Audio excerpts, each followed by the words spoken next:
On hot copy, the Customs Bureau wants Shell to pay up tax dues for shipments of alkylate made 2 years ago. Meantime, the Senate is set to launch a probe into how some individuals were able to allegedly smuggle close to, this just doesn't seem to end, 500 million pesos worth of imported rice. This report. The Bureau of Customs wants Filipino Shell to pay more than 1 billion pesos in excise tax for its alkylate shipments from Singapore since 2010.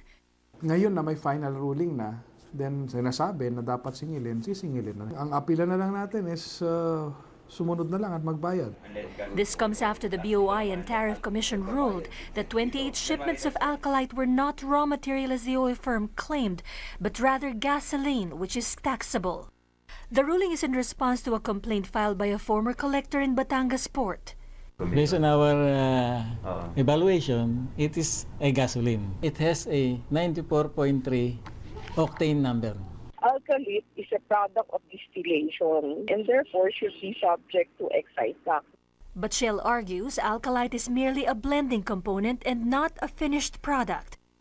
Meantime, Senate President Juan Ponce Enrile is calling for a thorough investigation amid reports of the illegal importation of huge volumes of rice into the country. Nearly 500 million pesos worth of smuggled rice was found inside 1,000 container vans from India and 90 container vans from Vietnam. Enrile urges government to go after the big smuggling syndicates following Biazon's admission he was under increasing pressure to release the controversial rice shipment. Enrile has described the smuggling case as a test of President Aquino's determination to wipe out graft and corruption in the country.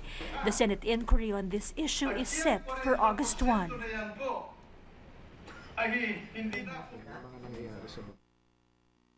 All right, joining us on Hot Copy, Customs Commissioner Ruffy Biazon. Good day to you, Commissioner Biazon. Morning, Karen. All right, first things first. You have the Senate President giving a privileged speech saying that there's 500 million pesos worth of smuggled rice just when the President delivers his SONA and says, look, food security is getting better. In fact, we don't even have to import that much rice as we used to. And then there's rice smuggling. How does this happen? Well, first off, let me clarify that the shipment was accosted by the Bureau of Customs. Okay. Nahuli ito ng Bureau of Customs before Nasa ilang container? Before SONA. Before SONA? Yes. Okay. Yung sinasabi ni Senator Enrile in his speech, that's 420,000 sacks of rice. They were not in containers. This was bulk shipment. But yung information yata nakarating kay Senator was nasa container van siya. No, it wasn't. It wasn't. When you say it bulk, was in bulk. When you say bulk shipment, what does that mean for laymen like us? Yung barko, puro bigas, sako ng bigas ang laman. Hindi siya naka-container van. So dumating siya sometime April, then we monitored that shipment kasi it was a big shipment, so of course it attracted our attention. So we monitored it, and at what we believe was appropriate time, our collector of customs in Subic issued a warrant of seizure and detention sometime June. Okay. So nahuli na ito, and lumabas lang yung storya sa media, and I think that's where the senator picked up the story, and he delivered the privilege speech. Basically wanting to know who is behind this shipment. So who is behind? Well, on record, the shipper is an Indian company, Amira. The company name is Amira, coming from India. And the shipment was consigned to a company named Metro Eastern, a locator in Subic. On the side of Amira, the shipper, what they're saying is that the shipment is not destined for the Philippines, but was bound for Indonesia. Okay. Pero na-reject daw ng Indonesia yung shipment, so they had to place the rice somewhere, and ang nakita daw nila is Subic Bay Freeport. When they say place the rice somewhere, do they mean in storage, legally, temporarily, magpapaalam sila, ano? That's their claim now. That's their position against our warrant of seizure. They're saying that they brought it to Subic Bay for storage. Okay. Our collector's position is that there was a violation of certain rules and regulations. So eventually, he issued that warrant of seizure and detention. Now, I'm quite curious. Now, these aren't bags, jewelry. This is 420,000 sacks of rice. It's still food. Okay, you've seized it. What does the customs do with it? Do you sell it? Do people take it home? I mean, do you throw it in the water? We have two options. Okay. One is to do you give it to the poor? Turn it over either to the DSWD or the NFA. Okay. Or we can sell it at auction. Yeah. Of course, being a revenue collection, Okay, being I a revenue understand. collection agency, we would prefer to sell it at auction. It would give us a big revenue. Of course, there's another issue on the market being flooded with this rice. Exactly. But yes. that isa yan sa mga mga challenging decisions that have to be made in customs. Whether ang priority ba namin is to generate revenue or protect the rice industry by not letting it in. No? Ngayon na nahuli na namin. What about giving it to the DSWT? That's an option that is available to us. Yeah. And probably it would be good if there is some sort of guidance also coming from policymakers, because yun nga ang mahirap we do go one way, merong babatikos, we go another, merong babatikos.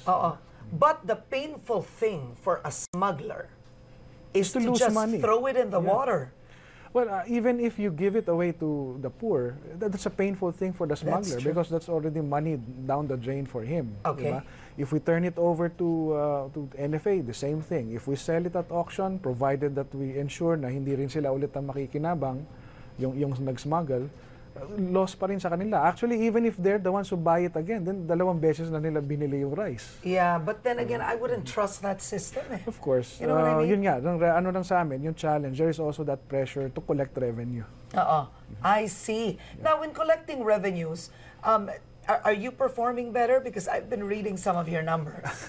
Well, we're always up on a growth above previous year's collection. Yeah. In fact, yung last namin na figure was we were up by 12% to previous year's collection over the same period. But you've reached your target. There's always that growth. The target is a bit elusive because from the beginning it was really a high target.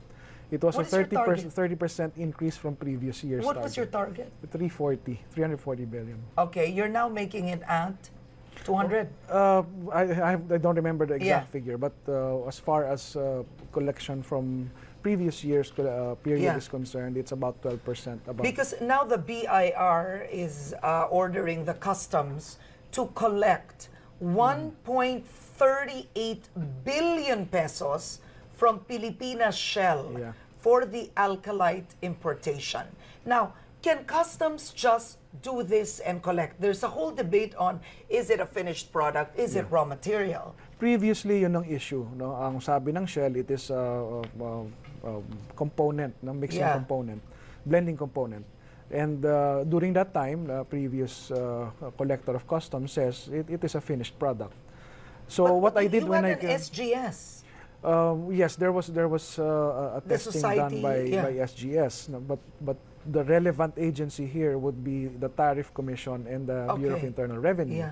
So ang ginawa ko nung pumasok ako is to get a ruling from these two agencies. Kasi kami collecting agency lang kami. So we got a ruling from the Tariff Commission, and the Tariff Commission classified it as a motor spirit or a gasoline, and the BIR gave a ruling that excise tax should be imposed on, should be collected on those importations.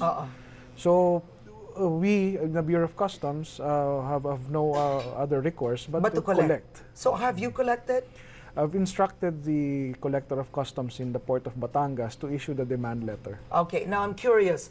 When you collect from Shell something as big as 1.38 billion pesos, is this the type that they pay you right away, or they go to the Supreme Court? Of course, they will find a way to not pay it. Yeah. Kung bottom line, usually, kung mapuwersa na sila na magbayad, they usually ask for terms. No? So, ganun, yun ang usual. But the alkalite, you did not allow to get out of the port? These shipments were released in the past. Already. Because there was an authority to release imported goods from the BIR. And in that authority, it indicated that alkylate was exempt from excise tax. Yeah. But there was a colatilia in that authority. It said that this would still be subject to a final ruling by the Commissioner of the BIR. Now, in so other there's countries, already a final ruling, so yes, that's what we're implementing. I'm just curious, in other countries, is alkylate taxed? I haven't gotten the Okay. information on that, but the important thing here is that the appropriate authority, the BIR, has made that ruling, and the Tariff Commission as well. Okay. Now, you've been in customs for over About 10 months. 10 months. What are the challenges that you faced? I mean, I've heard some comments on, Ruffy Biazon might be too soft for the customs. He's not the right guy for the customs. Although you've done reforms right away. Yeah, being soft is just probably my personality. But when I make decisions, I would say that it's firm. And people in customs have found out how I make decisions. So that's what's important here. Second is that you immediately learn the ropes. And I would say that the learning curve for me was very quick to attain. The biggest challenge really is going against a tradition, a culture that's been there for generations. But have you stopped the system of corruption? I know you did find one guy, the administrative officer, I believe, the Porsche driving administrative officer. The clerk. He was a clerk. He was a clerk and drove a Porsche. But then he was just transferred to another office. No, he was put on suspension, and then eventually he resigned because he knew that we would really be going after him. We were preparing all the charges against him. Of course, but did you confiscate the Porsche? No, it wasn't under his name. It was claimed by the car dealer that he was saying that is. It was registered under the name of a car dealer, and the car dealer was saying that that clerk was just doing a test drive. But did you file a case? We did not have a basis to confiscate it at that time, and we did a background check on the dealer, and he had the appropriate basis for having that vehicle under his But the care. clerk, did you file a case against him? Yes, we did, and he also failed the lifestyle check. So there's a recommendation for a case against him at the ombudsman. So he knew that he was really going to get punished, I believe, so that he resigned. So he's now no longer with the BOC, but the cases are still ongoing. Okay. The parents of the guy that he shot at are my friends. Oh, really? Yeah. Yeah, but clearly a case has to be filed against him. And there is. Yeah. Now, how do you deal with a deeply ingrained, system of corruption in customs? My approach here is to plug the loopholes in the system, because you can go after individuals, which you should. But matanggal mo yung isa, papalitan mo na isa. If the system is still there, eventually somebody and most people will fall. Loophole? Give me a loophole that you think has improved it. Well, one of that is the processing of the import entries. Okay. For example, the use of faked, forged, or recycled import documents, import permits. Ba't pumapayag nun? Siyempre, hindi dapat payagan, no? Pero yun ang ginagawa eh.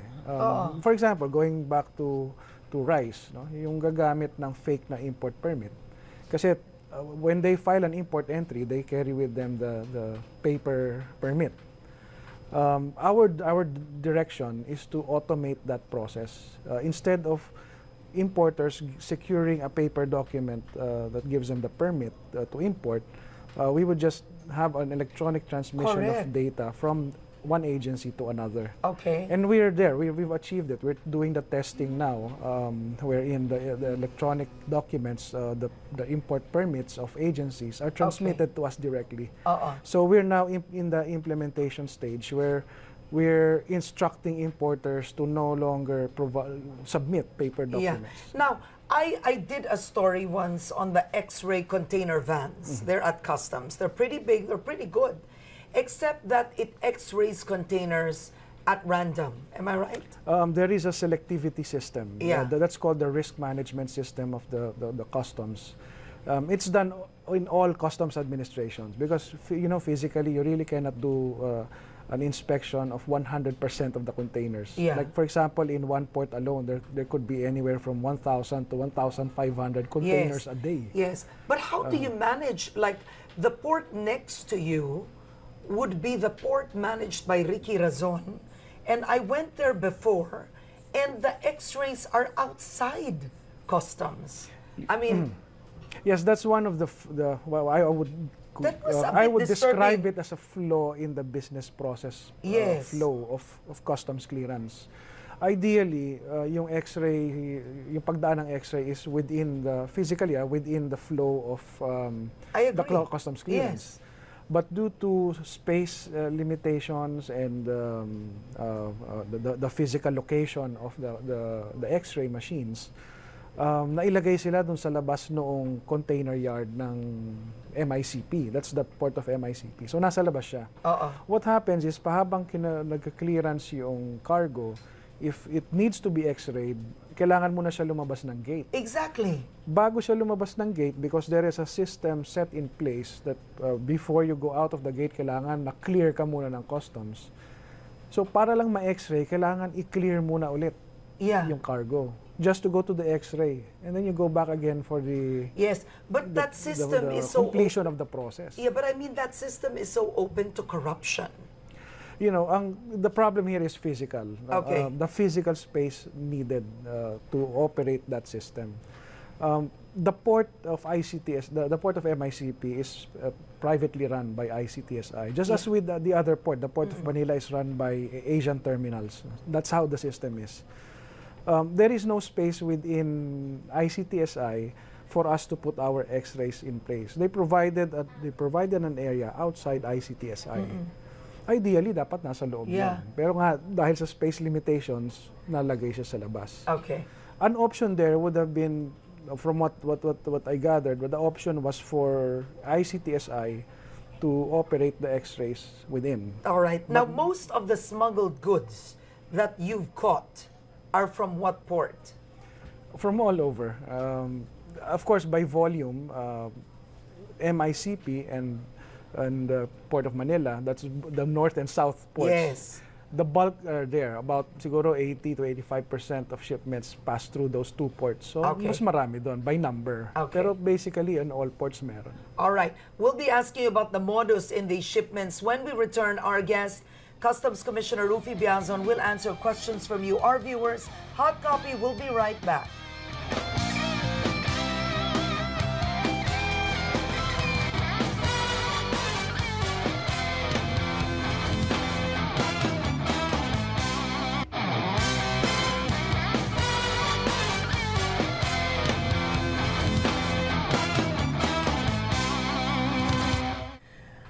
Welcome back to Hot Copy. With us is Customs Commissioner Ruffy Biazon. My first question, what happened to the reward system? I mean, when you've captured, you've seized illegal goods, smuggled goods, does the government give enough reward, or do they even give it at all? So personnel will be inspired to actually help you seize. There's an informant's reward under the law, the Tariff and Customs Code. 20% of the recovered amount can be given as reward to the informant, no? Whether it's a private individual or an employee of the BOC. Unfortunately, ngayon, nung pagdating ko doon, there have been pending reward claims for as long as about 15 to almost 20 years. Yeah, Hindi pa sila nababayaran. 15, 20 years? Merong nagsasabi sa akin na mga dating BOC, sabi nila, sir, meron kaming information on how you can catch some certain individuals. Pero what guarantee na makakuha kami ng reward? Hindi ko naman mabigay yung guarantee kasi nakakayang Sino nagre-release ng reward? DBM? Well, DBM would release the reward. And of course, there's a whole process involved. Yes, yes. But there's also para proposal to limit the rewards. Huwag na. Dapat nga bayaran mo na yung reward. Yun nga. So Pero may anong ganung effect policy yan? direction. Ruffy, anong effect that the rewards are not given? Kung You know, ikaw, the you're a practical- lowly informant. Yeah, the practical reality there is yung informant, ang choice niya is hihintayin ko ba tong reward na galing sa gobyernong dadaan sa prosesong matagal o tatanggapin ko na ba itong binibigay ng smuggler sa akin. Yun yung choice ng informant. And what do you think will he do? Correct. Diba? All right, questions from Twitter and Facebook. Teddy Boy Luxin is asking, please explain 1,999 containers each size of bungalow vanishing with cargo then reappearing. it's the unsolved mystery of first year of the Aquino administration. Well, what happened there is what is called the diversion. Okay.